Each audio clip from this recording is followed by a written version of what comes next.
And if something doesn't feel right, that's the difference between am I giving up and switching. Like that's the ability to go deep and ask, what am I doing? Is this feel right for me? And so I'm a kinesthetic learner, so I'm very much focused on feeling and feel something.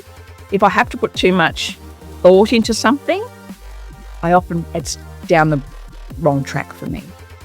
The thing that I notice is whenever you're about to go to the next level, whenever you're going to go to that next level, every limiting belief about you comes up. You know, if something's not working, I've heard a great quote that said, fire fast, hire slow. And that's the same, I think, if you recognize that as an entrepreneur, that something you're doing isn't working, you have to be able to pivot really quickly.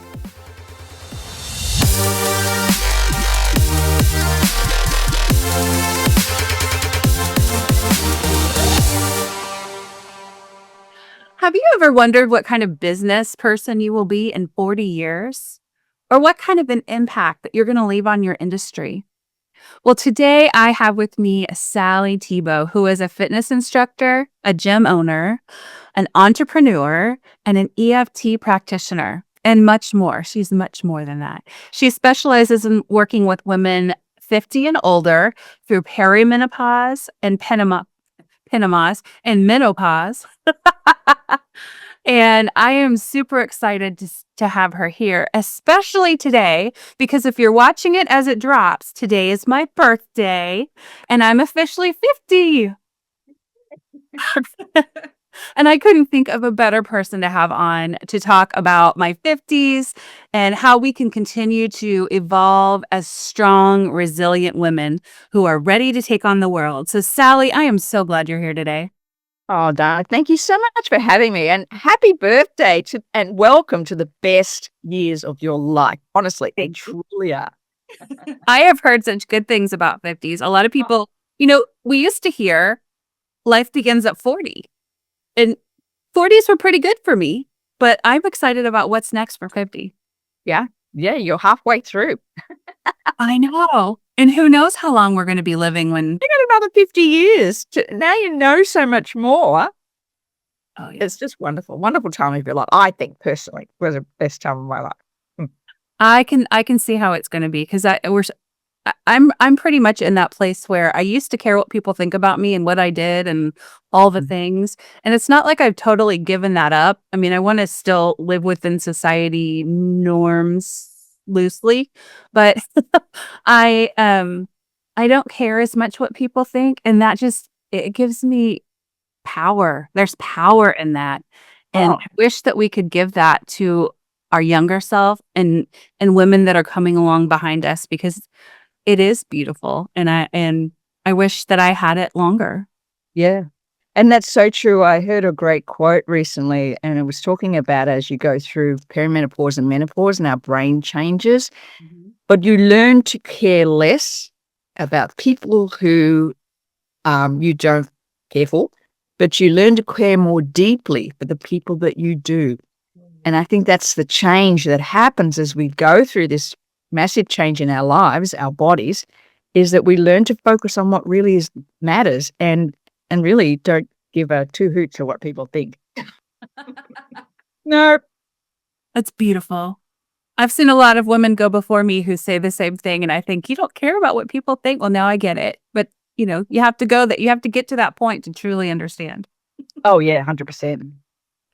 Well, for our listeners, you may notice that Sally has a bit of an accent, which means, and she hails from Australia. So, Sally, you've lived in Australia, but now you're in Canada.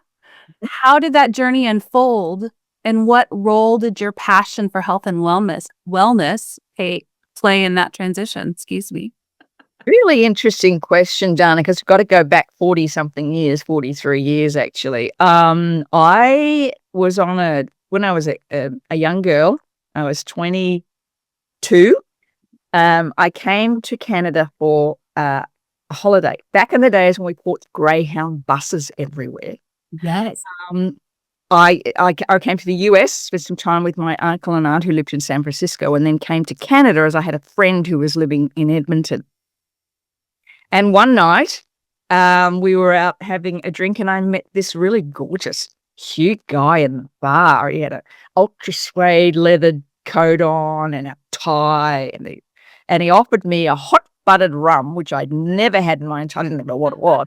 What he said, I said, okay, wait, what now? You'd never let your daughter do that, but I was 22. I didn't care. Anyway, we ended up falling in love. We spent some time in Edmonton. I came back to Australia and we got married. And my husband said, I want our kids to grow up by the ocean. I want them to feel the sand between their toes and the warm water. So we lived in Queensland for 40 years. We had 3 children. And because Jerry's Canadian, they all have dual citizenships. And one by one, they came here traveling. My son met his wife, and they now live in Montreal. They've been married almost 10 years.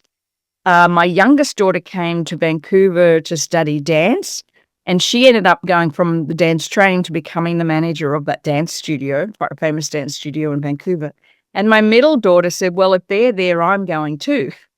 So she came, and then, of course, COVID hit, and we were separated for a long time. And up until that time, the kids had been able to come back and forth fairly regularly, at least once every 6 months, one of them came. But after COVID, we made the decision that no one was ever going to do that again, to separate us like that.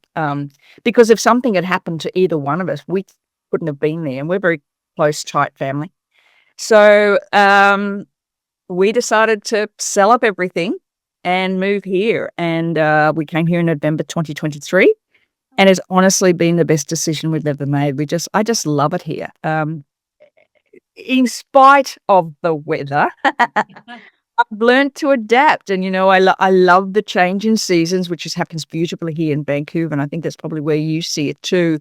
To have those, like right now, the cherry blossoms are out and the tulips are out. It's so pretty. And then in the summer, we get those really long days. The sun doesn't go down till about 10:30 at night. And then the fall is so pretty. And then, of course, the winter. In where we lived in Australia, it was quite subtropical. And we never got that, the palm trees. And, we were at the beach most, probably 9 months of the year we could go to the beach.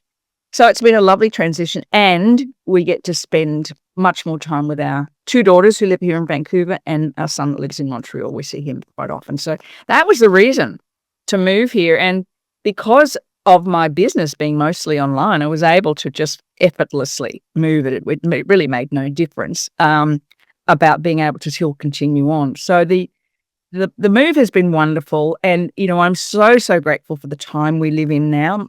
This type of opportunity was not afforded to my parents or their parents. That's what I love about this time in our lives, is that we can do that. We have the freedom to be able to make those decisions and not get locked into, I have to be in a certain place. It just doesn't exist anymore. So that's why we came, and we love it. We spend a lot of time with our kids, and that's been just joyful. Oh, that's fantastic. That's beautiful that you were able to all come together. And I didn't realize, I know that you lived in Canada for a while, but I didn't know it was such a short time. So that's great. What was the moment, going back to your business, that you knew that you wanted to build your own business, and what did it take to act on that knowing? That's a really interesting question. I just did a big keynote speech at a gala dinner on Saturday. So I've been through all of this in my mind and what actually happened. So interestingly enough, I was actually going through perimenopause. Now I look back, and I was going through perimenopause at the time. I had a really good job, corporate job, but it was very full on, very intense. And I was a director of marketing community relations for a big private school.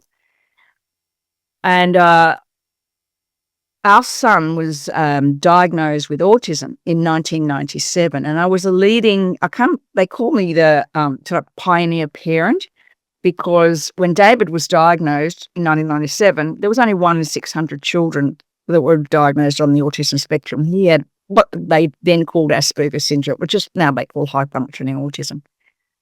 And a friend of mine suggested I write a book about our journey, how it impacted on our family, how it impacted on David, and we, all the therapies, and he ended up graduating from university. Of course, he's now married. And so I did that. I wrote the book, and at the same time going through perimenopause, when my life was up and down, and I didn't know what the heck was happening. And one day I just thought, you know what?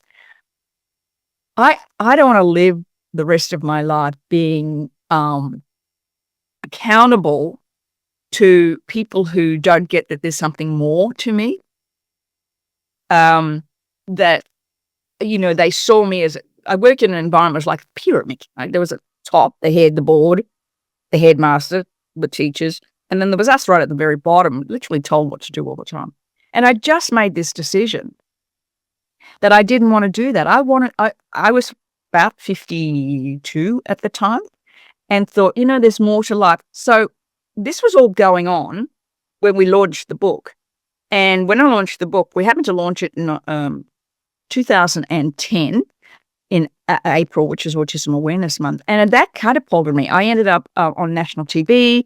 I had numerous speaking engagements. I ran workshops for healthcare providers and parents and educators to understand the impact of autism on families. That's where, how it impacted on us. And suddenly I had this profile. And so I thought, well, I'm going to make a decision here. What do I want? And I said, I didn't want to be stuck in a job. I just didn't want that. I knew there was more to me than that. So that started it. And so I ended up working in the autism field for a period of time. But when I wrote the book called David's Gift, I'd always said to David, whenever you want me to stop talking about this, you let me know, because he needed to have his own life. And he was always inexplicably drawn into the autism conversation. And so things were going along swimmingly until one night he walked in and said, Mum, can you stop talking about it now? And I went, oh. And of course I had to honor what God said. You just tell me. And so I had to stop. Literally had to stop everything. And then I was like, oh, now what? And that's when EFT tapping just popped up into my life, as things do. Oh, yeah. I was introduced to it. There happened to be a training coming up. I trained as a master trainer in EFT, and then because my background was in fitness and health, and I'd been a fitness instructor for years. At that stage, about 30 years, I had still had my foot in the fitness industry. I thought, you know what? That's my passion, teaching women to feel stronger and leaner and lighter, as I say. And so I figured out with EFT, working on limiting beliefs and on and my fitness and helping people lose weight, women lose weight, it all just meshed. And then so I then, had to start all over again, literally. But interestingly enough, many of my clients through autism were women also at that stage in their lives, their mid-40s to mid-50s, also going through perimenopause, so it was interesting that I was able to combine the two effortlessly. And now, 10 years later, it's evolved even further. And I think that's the thing about us as leaders and entrepreneurs, is that we have to evolve. We can't stay stuck in one thing. And that's it evolves with you, as you grow personally, so too does your business. Yes, that makes so much sense. I know I've only been in business for myself for a couple of years, but even in that time I've evolved. And it's amazing how the business evolves with it, and you realize there's this group of people out there that you can serve at a higher level in a way that you just never imagined before you started your business. No, and I think that we all start a business with a great idea. This is what I really want to do, and then you get into the day-to-day running of that business. Yeah, and recognize, and especially now, as you and I were talking before we went live, that the landscape's changing yet again. And I think that's the both the good and the challenging part of being an entrepreneur is you've literally got to be able to spin around on a dime. If something's not working, I've heard a great quote that said, fire, fast, hire, slow. And that's the same. I think if you recognize that as an entrepreneur, that something you're doing isn't working, you have to be able to pivot really quickly and kind of pull things apart. Is it the marketing? Is it the message? Is it, that what I'm doing isn't resonating? I think you have to constantly be researching your clientele and finding out and customers and find out what they want, because you can't stay stuck. We're seeing, as you and I were talking about, massive changes right now in every business across the planet. So in entrepreneurship, and especially when you run your own business, you're easily able to pivot. Big companies can't, but we can, to stay ahead of the game. Yes, that's such great advice. And I love how you took the quote and used the analogy that we have to pivot fast. And I was just thinking back to your story when your son said, "Okay, I'm done with you doing this." That produces a little panic in most people. So you did it so well and so gracefully. And I think that just from my vantage point and knowing you for a few years now, that you've just grown more and more in this, and you're inspiring so many women. And so that was really smart of you, how you identified that you were working mostly with women and pivoted into that. So there's something that you said that I wanted to follow up with a question it's a business question.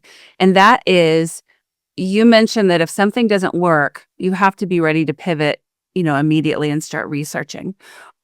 How do you balance pivoting immediately with knowing that there's a certain level of discipline that we have to have in our business, and not chasing the shiny objects that I personally love to chase, but I know is not good for me? Yes, and don't we all? Anything that, I'll do that. I think the key to it is trusting your intuition. And especially as you reach this magical age of 50, you can begin to trust your intuition more. What I like to do is, if as nothing's not working and my energy is dropping because I'm pushing, that's when I go, wait a minute. Different from something's not working, but I can see, wait a minute, I just need to maybe change my message. I maybe need to tweak something. I maybe need to, hire somebody to do the work that I don't like to do.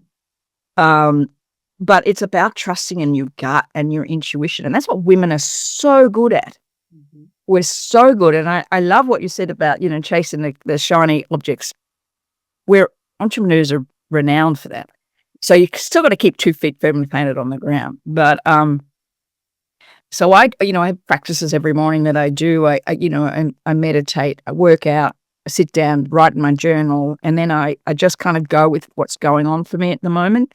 And if something doesn't feel right, that's the difference between am I giving up and switching. Like that's the ability to go deep and ask, what am I doing? Is this feel right for me? And so I'm a kinesthetic learner, so I'm very much focused on feeling and feel something. If I have to put too much thought into something, it's down the wrong track for me. It's very much about trusting my intuition. But in trusting your intuition, that also means you have to do the inner work. You've got to release, you look at your imposter syndrome. Is that coming up for you? Look at, self-sabotaging. Is that coming up for you? So that, that's coupled with it, walks hand in hand with it. Absolutely. I'm really glad that you touched on that. It's funny because we're not recording this on my birthday, but we're airing it on my birthday. And today I put something out there on social media about imposter syndrome. And it is such a big part of us as entrepreneurs. And it doesn't matter whether we're women or men. There's always that little voice in the back of your head that says, you can't do this, or why are you doing this? Yeah, and they're going to find out that you can't do it, and it's all smoke and mirrors. I mean, I worked with women in high leadership positions, and the thing that I notice is whenever you're about to go to the next level of expansion, you might be, offer a new role in leadership.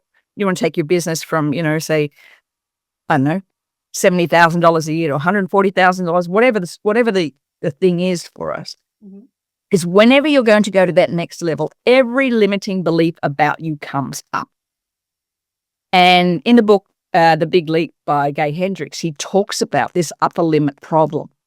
And that's the key. When something isn't working, you've got to kind of go deep. All right, is this the imposter syndrome? Are my beliefs coming up again about what I'm worthy of, deserving of, and is this my upper limit problem? And then you kind of go back and do the inner work first. And, it's extraordinary. Every time I've taken my business to the next level, I've got to go back and, because I use EFT, I've got to go back and tap on stuff that I tapped on 5 years ago. But it's only because we're going to the next level, and that's the imposter syndrome. And, heaps of women leaders around the world talk about the imposter syndrome. It's not just for us. Some very, very, 7, 8 figure earners talk about it all the time. And that running, when you get to those bigger income levels, I mean, you're actually in a situation where you start to be responsible for so many other people. Right. And so, that being able to kind of continue to release the limiting beliefs that come up, check on the imposter syndrome and just keep going, I think is a real, that's a skill to be able to do that. It sure is. And it's something that you hone over time. Oh, 100%. And it's good, you posted that thing on LinkedIn yesterday about your husband. I mean, having your husband, I've got my husbands in my business too, and they can call you out. Yes. That's what I love about it because, we've been married for 43 years. And so we both know each other extremely well.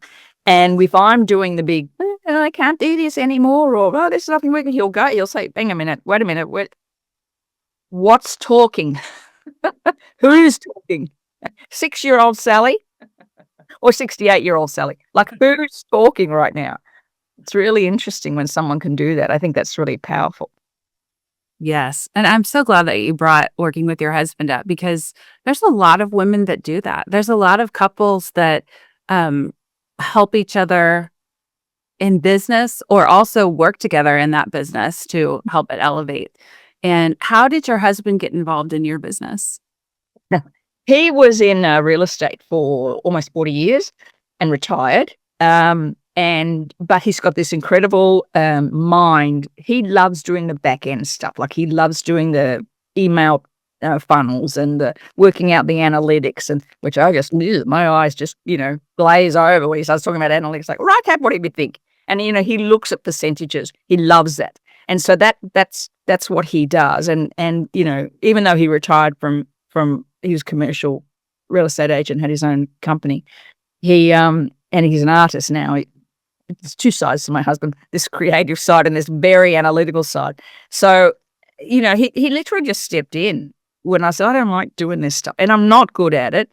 So I need to either hire somebody or he's like, so he's been great. I mean, he's learned our our email marketing system. He's learned all that. He does the landing pages.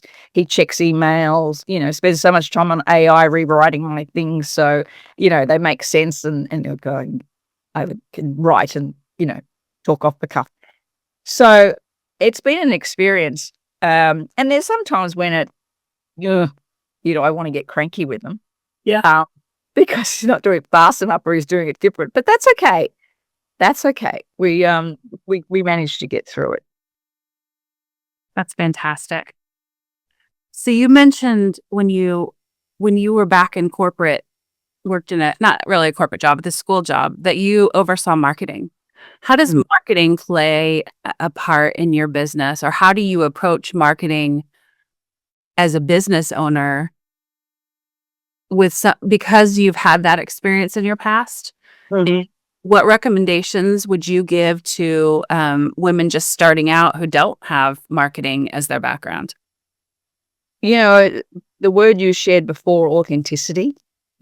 These days, if you're in business, it's about showing up in person and online. So join networking events, just go to as many networking events. You know, I at this gala dinner on Saturday night where I was the keynote speaker came because I went to a networking event where I knew nobody but got talking to someone. And then the next time I went to the network event, we continued on the conversation. Then she asked me to do this speech. So you never know with networking, number one, where it's going to go, and be more focused on that person's learning more about them than you. I mean, I've been to networking events heaps of times and not one single person has asked me what I do, but I've learned about everybody else. So networking, number one. And also these days it's being online and being present. I'm not a great believer in a marketing budget. I think if you put your, as you do with the work that you do, I know you're on LinkedIn every day and you're sharing your stuff. I mean, that's just gold because people get to know who you are and people buy from people. They don't buy your product, they buy from people. And one thing that I get all the time is because I'll do a video in the morning in my stories where I'm in the gym, I've got no makeup on, my hair's up, and I've just done a huge big workout and you know, struggling to sit down because my legs hurt. I get so much response from that by just showing up authentically. And I've heard so many people say to me, I just really admire that you don't have to be all dolled up, you know, you're in your workout gear. And to me, that's critical today. Who are you? Sure. And because of AI coming in, which, by the way, I love AI. I use AI a lot, but, you know, while I get AI to help rewrite things, I always put in my own terminology, number one. And number two, that's going to be why authentically showing up to either networking events or online is going to be critically important. And I think, you know, I've had a number of friends who have run networking groups and all of them say that's where their business comes from. So it's really about, you know, back in those days when I was working at the school, we had a pretty big marketing budget. It was a very exclusive private school. And, you know, they had billboards and letterbox drops and, you know, pictures on the back of the bus, all that stuff. I don't think you need to do that. I really don't. Not in today's market. You know, every now and then I get really cranky about Facebook because it just drives me nuts. But I remember the days where we used to put an ad in the paper and then sit home and wait for the phone to ring, or do letterbox drops, walking around suburbs, putting flyers in letterbox drops. I mean, thank God we're where we are now. Yes, the reach is not as good, but if you continue to show up and give good content, people respond to that. As I said, people buy from people. So, and they have to know, like, and trust you. And that takes a long time. It's not going to happen overnight. It's so true. So true. This was the year that I decided to double down on LinkedIn. I had been really focusing on it since last fall, but once the year turned over, I just decided I'm going to focus on 2 social media platforms. But first, I'm going to get really good at LinkedIn, and then I'm going to get really good at YouTube. Right. Because both I see as a really good way of connecting with the people that I want to work with. And also, there's a lot that you learn about yourself when you show up every day. And even when you don't feel like it, and you show up, it makes a world of difference in people knowing you and just for your own personal mental health. Showing up shows your brain, or tells your brain that you're here and you're going to do this thing. And And the thing about having your own business, an entrepreneur, you've got to spend enormous amounts of time marketing. Like you know, I think people get hung up sometimes, especially women, on making sure everything's perfect and my class is perfect or my offer is perfect, or and that's not it. The focus is marketing. You know, at least 70 to 80% of your time needs to be spent on marketing. It's a noisy world out there. And I love how you show up every day on LinkedIn. I think that's really powerful because I go looking for your posts now, you know, to see what you're talking about. I love that post you did with sharing about your husband working with you, because I can just align with that. And I think that's what we're constantly looking for, is the alignment with clients. And as I said, just I think I think social media is going to change dramatically in the next few years. So you need to be building that email list Yes. and getting people to be with you. I do a weekly newsletter. I always I do a reel a day on Instagram and Facebook. We take those reels, we put them on shorts on YouTube, and we also post them onto LinkedIn, and just watching where people are landing. Where am I getting the best response? And you got to go behind and look at your insights and analytics, because I've got 109,000 people on Facebook. That's but that's false metrics. That's false metrics.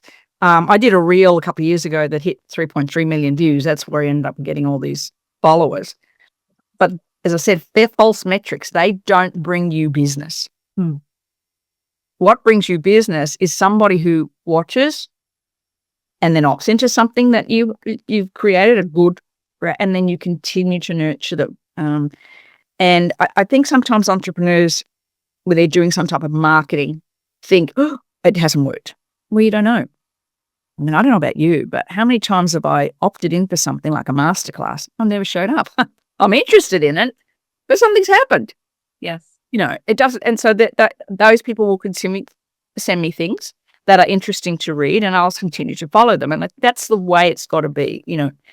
I think it's 1 in 6. Now you got to show up 6 times before somebody will actually reach out where you want to buy something from you. Do you have a lot of people asking you if you'll work with them, or do you have to go? Well, okay, let me rephrase that a little bit.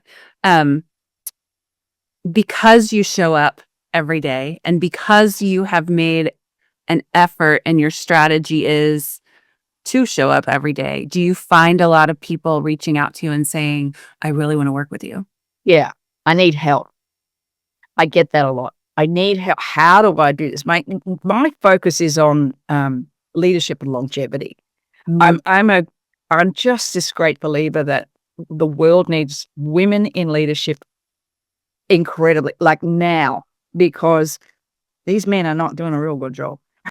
Quietly. We need more women. But the statistics have shown that women in leadership in organizations have a more inclusive workplace, a happier workplace, more, not, I'm generalizing here, but also women-led companies, but with that $26 billion to the economy, whereas men-led companies are about $20 billion to the economy. So women in leadership is exceptionally important, but you have to be healthy to do that. You have to have the energy. You have to have the focus. And it's not about trying to think like a man. It's like thinking like a woman, and using all our, wisdom and intuition and knowledge and experience that gets you to there. And what I'm finding with a lot of the clients that I'm working with is that a lot of women, like we just talked about, are stepping out of the corporate realm because of menopause, thinking that they're losing the plot or they're not as efficient. Menopause is worth costs the Canadian economy $3.5 billion a year. Wow. And lost productivity, early retirement, and what they call presentism, when you're there but you're not really there. Yeah. And so what's working together in conjunction is we're trying to pull more women into leadership. Women over 50 are actually brilliant leaders normally. A woman who's self-actualized normally. I make big brash sash because a lot of women who try to act like men, or I read an interesting study. It was actually when I was doing some work in imposter syndrome. There are a lot of women get into leadership and they have to work so hard to get there that they won't reach down and mentor young women coming up. Because their belief is, I've worked hard to get where I am, you're going to have to work just as hard. But there's also that fear that I've worked hard, but I'm getting older. And so what does that mean as far as my leadership? And so I believe that when we're talking about all women, entrepreneurs and female leaders in corporate, we've got to bring into the conversation the changes that are happening to our bodies, because when we understand that and the conversation opens up, women will stay doing what they love. Now, for me, I was really fortunate enough to, when that all was happening for me, that I did really want to step into something different. But I know a lot of women who love what they do. They just don't feel that they're contributing as they used to when they were 40.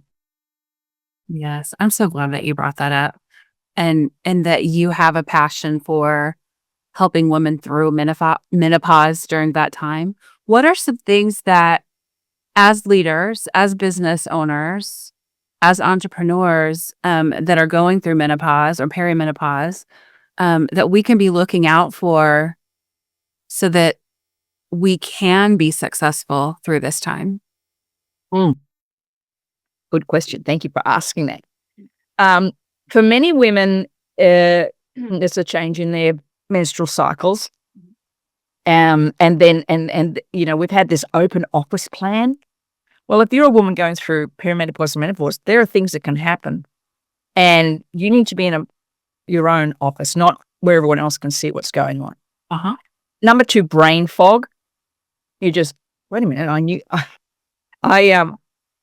nothing screams menopause. I was doing a presentation to the board one day, a marketing presentation, presenting findings and what I thought we should hit. And I just burst into tears. I don't know why. Tears start rolling down my cheek. I mean, nothing screams crazy woman than, sitting in front of 10 middle-aged male board members and then, what the hell is this woman crying about? Your emotions are all over the place. And then, you forget the name of the person standing in front of you. You've worked with them for 10 years. So the brain fog's an issue. And I think because the conversation hasn't been opened up, women tend to think they're either experiencing early onset dementia or they're just losing the plot and can't do it anymore. And of course, then there's sleeplessness. So disturbed sleep. And that makes you tired. You have no energy. Your cycle's all over the place. You're not sleeping well. And so, we just had a situation just recently with a woman. The woman is working with another woman who's her mentor, and she just got, this older woman she said it was like she lost the plot. She was, asking me questions. She was blaming me for things. And when we figured out, her leader, her boss, was going through perimenopause. And that's what happens because, all of a sudden this very together woman will start doing things that are not like her. And in fact, most women say as they're going through perimenopause into menopause is, I just don't feel like me. I just don't feel like me. It's just something's different. So when we open the conversation, you remember 51% of the population will experience this the way it is. We open the conversation for both men and women to talk about it and not closet it away and make it secret. My mother never talked about it. She passed away when she was 57. But I look back now and, because she used to, she'd go outside and have this big cry and I think, what the hell's wrong with mum? Or she was always dieting, trying to lose weight, always. And now I look back, that's what she was experiencing. We didn't talk about it. But with the cost, I'm going to talk in Canada-wise, the cost of the Canadian economy is huge. I went to a launch of a study called HER-BC, which was a survey of over 8,000 women in Canada in their 50s. And they're presenting this study at a breakfast in the morning, a business breakfast. There were 500 people at that breakfast, and 10% would have been men. 10%, and men had bought the tables for their women in their workplace to come to, and they were there and they wanted to know, what can we do? I want to keep these women as part of my team. They're just so good. I love them. Their knowledge, their experience, their wisdom. How do we make it better? And that's what I love about this conversation about leadership and entrepreneurship. If we understand our body's going through changes, and if you're starting to not feel like yourself, then you have to look at your health, and open go find a good doctor who will sit and listen to you and advocate for yourself. If you don't like the answer they give you, don't take that. Find somebody else. But for me, that's really about doing the deep inner work. It's about, making sure that you're, getting rid of all the junk food and the foods which causes anxiety, stuff with sugar in it, things that impact on your gut health and your brain, anything with seed oils in it, that you get off the treadmill and start pushing heavy weights and eat more protein, like 100 grams of it, and move away from restricted eating.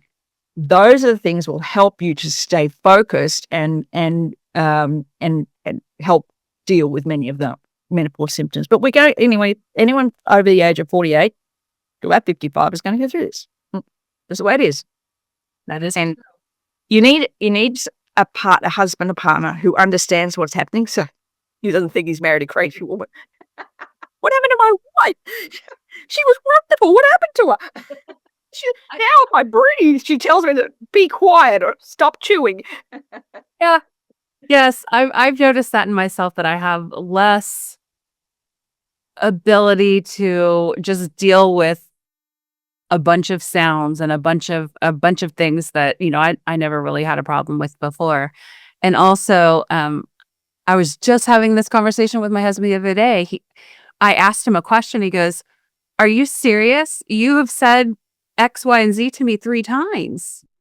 And you don't remember that?" And I didn't. And I was like, oh my gosh, he's right. Eventually I remembered it, and I thought, what is going on? It's just like what you said. It's just a real tangible thing that came to my mind when you were saying that. And going along, I'm switching a little bit here, but going along with this idea of being a leader through your through menopause, you are also an EFT practitioner. And you mentioned earlier that you tap. What role can that play in helping you through this? Because I know it does. I just don't know all the details to it. Yeah. So what happens when you tap, and for those of you who don't know what it is, it's a blend of cognitive behavioral therapy and acupressure. So literally tapping on the acupressure points, if anybody's had acupuncture before or acupressure, tapping on those points while you're saying the truth of how you feel. And what happens is that it's been shown 2 things. One, lowers cortisol by up to 35%. Wow. So while you're tapping, your cortisol levels are dropping, because when you're anxious, your cortisol level's high, your adrenaline level's high, and you can't think clearly. So when you tap, lowers the cortisol levels. The other thing that happens is when we're stressed, we're usually stressed about something, a reaction, a word, an event that somebody has said to you in the past. So that story gets trapped in the amygdala, hippocampus, and hypothalamus, which sit at the base, what we call reptilian brain. So if you're stressed and you're triggered, that story comes straight up and we react to the story. It's like if you were 2 years old, you put your hand on a hot stove, you pulled your hand away, the amygdala remembers that. So you're not just going to put your hand on a hot stove ever again. But it could be something like your father has said to you when you were, feeling a bit vulnerable, like 14 years old, and told you, oh, you're getting a bit chunky. Or what makes you think you're so special, which is what parents used to say. Mm-hmm. And so that registers and that stays there.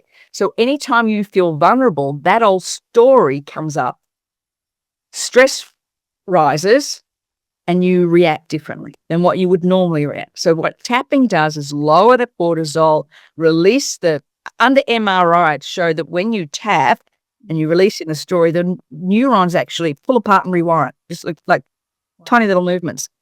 And so you unhook from that story.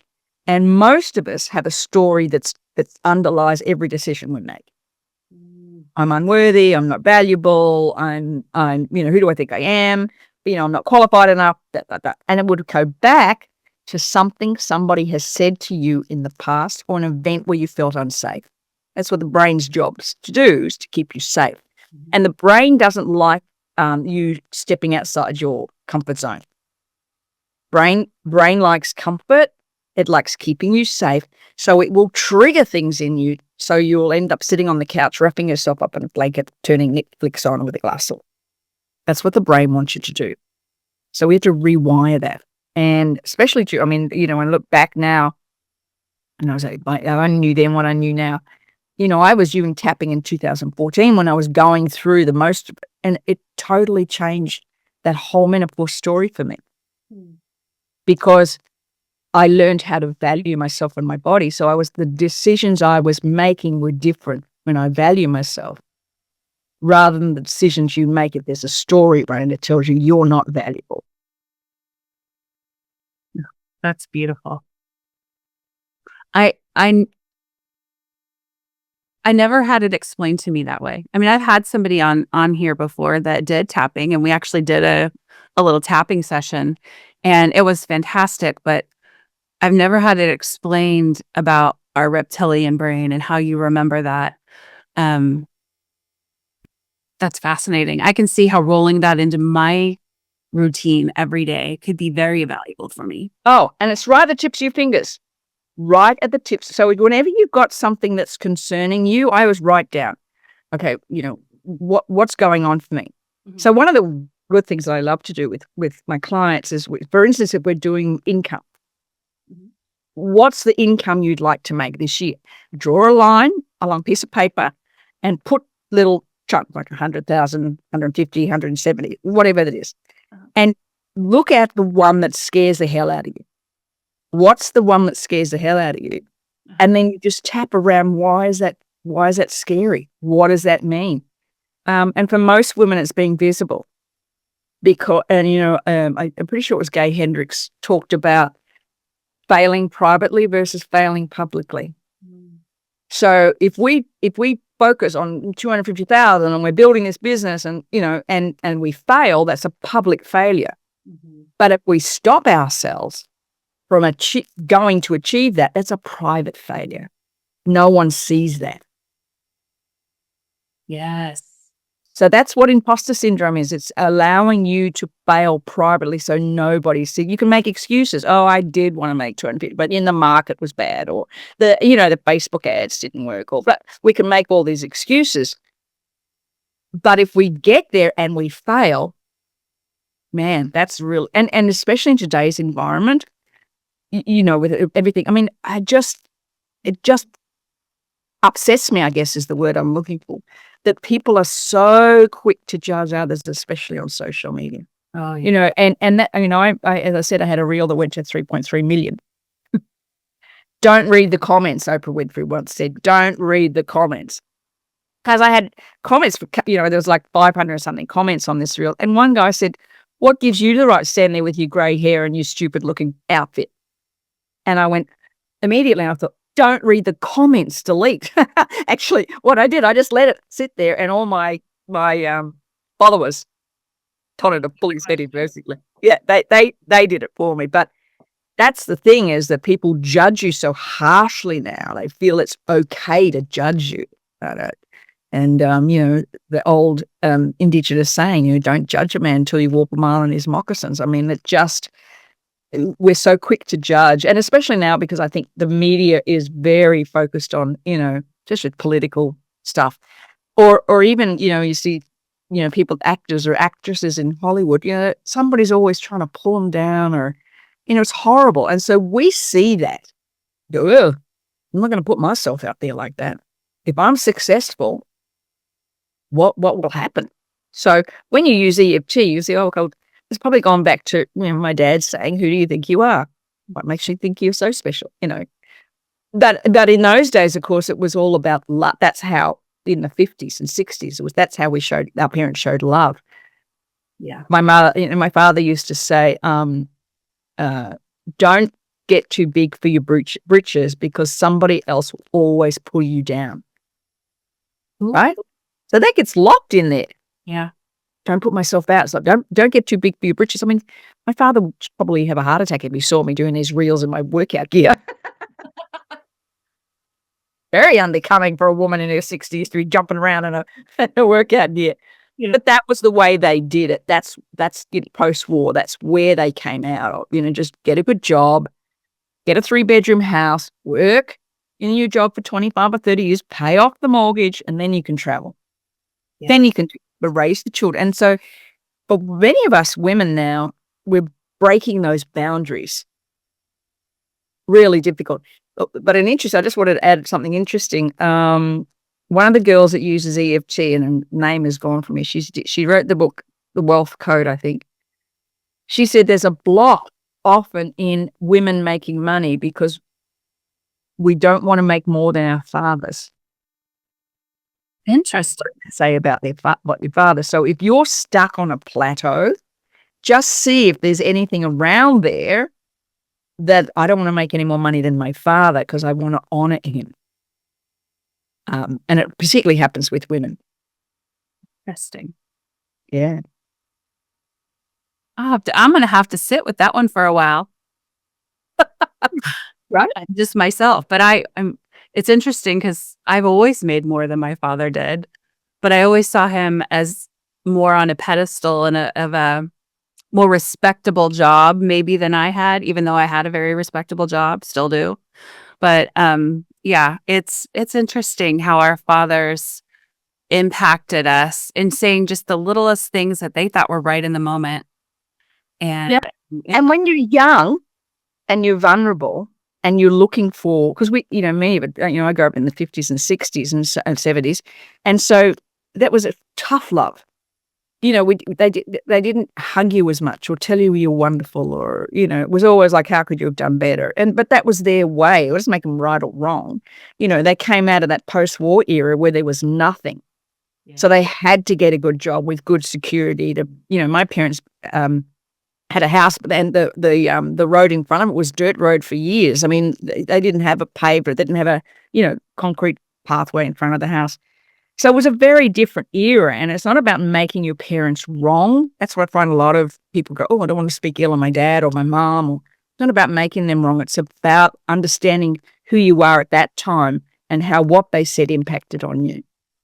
And that's where you can open up that conversation. That is fantastic. Yeah. I mean, not fantastic that it happened. You know what I mean? I do. That's knowledge and wisdom. Yeah. That we can come through that. Yes. I'm going to switch gears just a little bit and ask if you have ever made an investment in something or gone down a path in your business that was a mistake. I don't want to call it a failure because I don't believe in failure, but I do believe in learning from mistakes. Have you ever done anything like that? And how did you come back from that?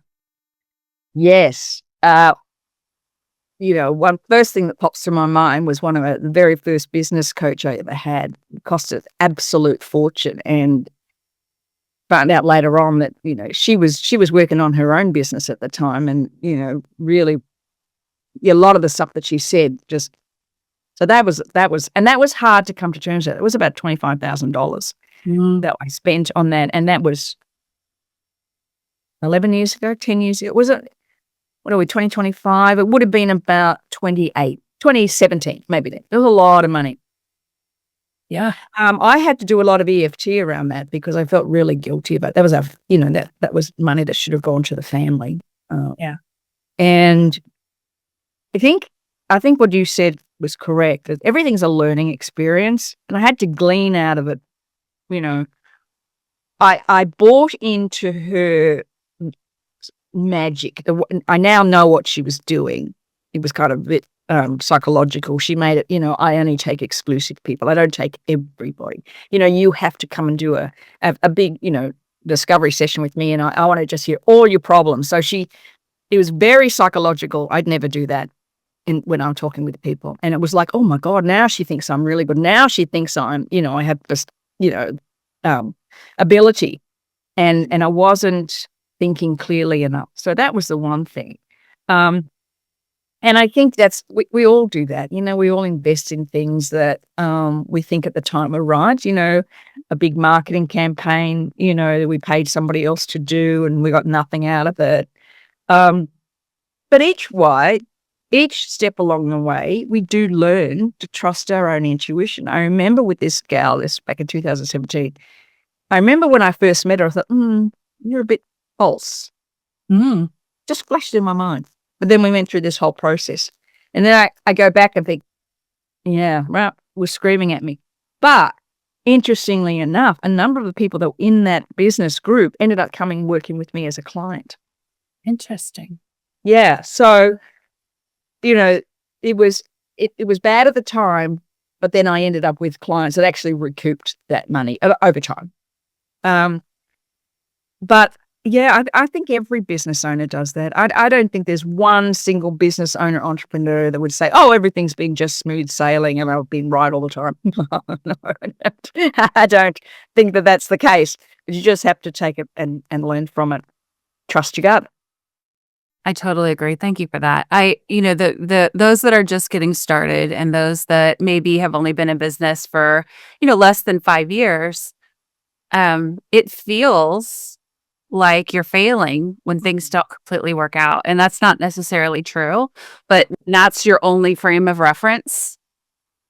It's good to have those coaches and people who've gone before you to talk about what they did well and what they didn't do well to show you, okay, you're on the path. You're on the right path. And look, every business makes decisions that could wreck them. Like I just watched something on Bud Light the other day when they brought that transgender gal into, what they wanted to was promote Bud Light to a different group of people. That was a really bad decision because what they did was alienate their current customers. Now, talk about a public failure with that. That's a big company. That's going to take them years to build back that trust from people. Mm-hmm. So as a small entrepreneur, you make an error, no big deal. You can adjust and pivot. Bud Light, that's going to cost them an absolute fortune to fix that. And, I listened to the woman who ran the campaign. She was doing it for the right reasons. It's just that she didn't recognize that she was going to alienate her current customers the way she did.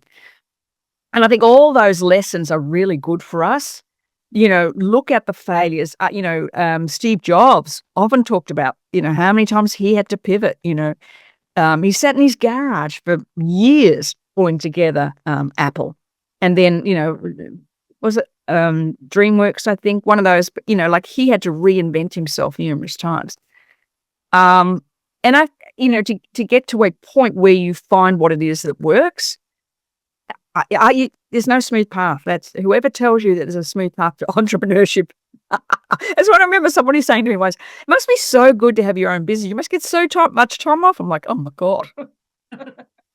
And sitting on Sundays or up at 1 o'clock in the morning because I've got an idea that I've got to get out the next day.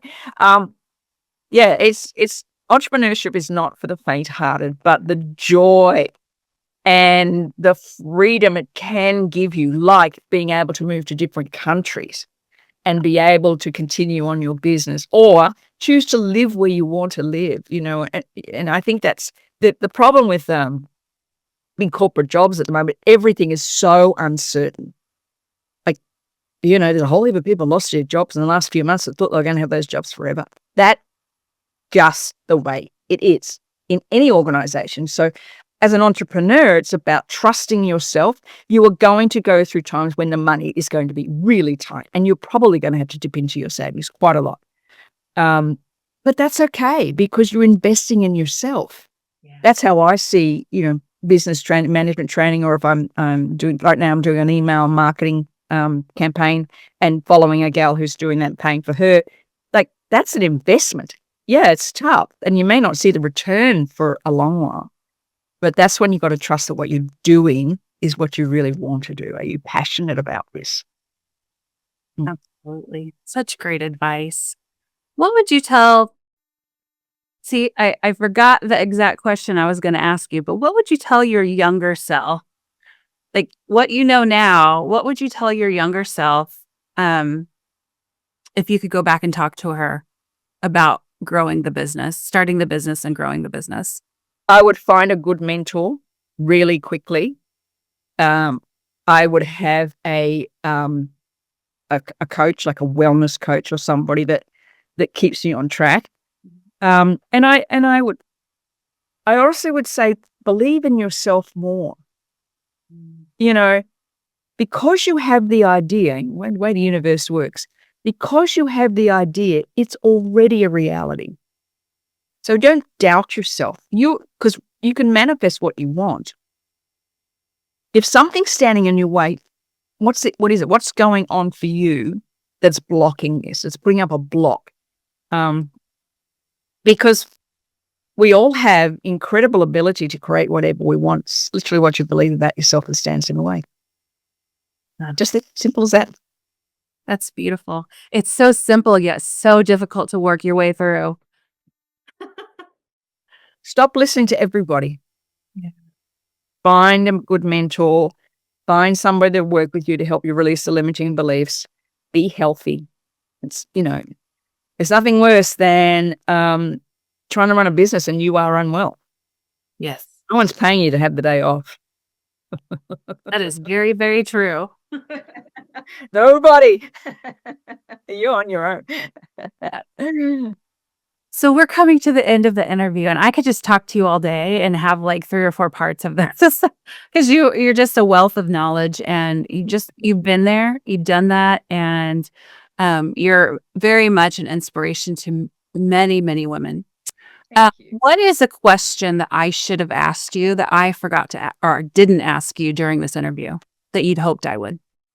I think we covered it. I can't think of anything really. Yeah, we went all over the place. Yeah. Yeah, I think we covered so many things. I honestly can't think of anything that was burning. So I wish you'd asked that question. No. I'm just this great believer is that when you believe in yourself, anything is possible. And all that gets in the way is what you believe about yourself. It just comes up over and over again. I always remember, every time now and then I think about, this business is so hard and I think of the guy, I don't know if you remember, came out in the 70s, might have been the 80s, Pet Rock. And it was a guy that got rocks and he just put like grass hair on top of it, made an absolute fortune from selling pet rocks. When he sold them for $10 or something. And I always think of that, like, he made a fortune from selling pet rocks. What the heck am I worried about? Yeah. So you have a good idea, run with it. Yeah. And believe in yourself and know when to stop. That's the other thing. Know when, I've exhausted all avenues. I've worked on myself. I know I'm healthy. It's time to pivot. But that's believing in yourself, really. That is true. Wow, such wise words from a wise person. If anybody that's watching this wants to get a hold of you, how can they do that? Yeah, I think you're going to put Facebook and LinkedIn and Instagram and information below.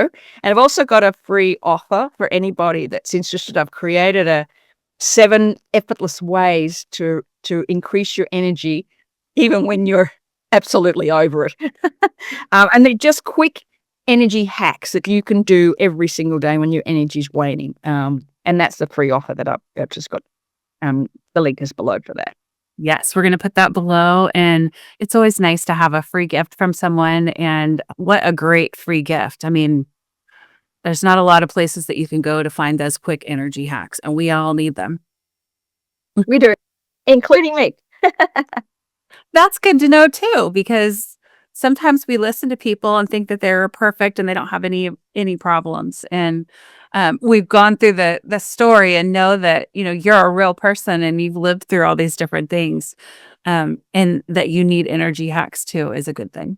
Absolutely. And there's one more thing I want to say, I think what I love is when I hear about people failing, because I go, like, it's not just me. Like, read stories about business people who have failed, because it'll just give you such insight and make you feel good. And that's the trouble with social media. It can be, it's like, oh my gosh, how did she get to 7 figures? Well, she can get there easily.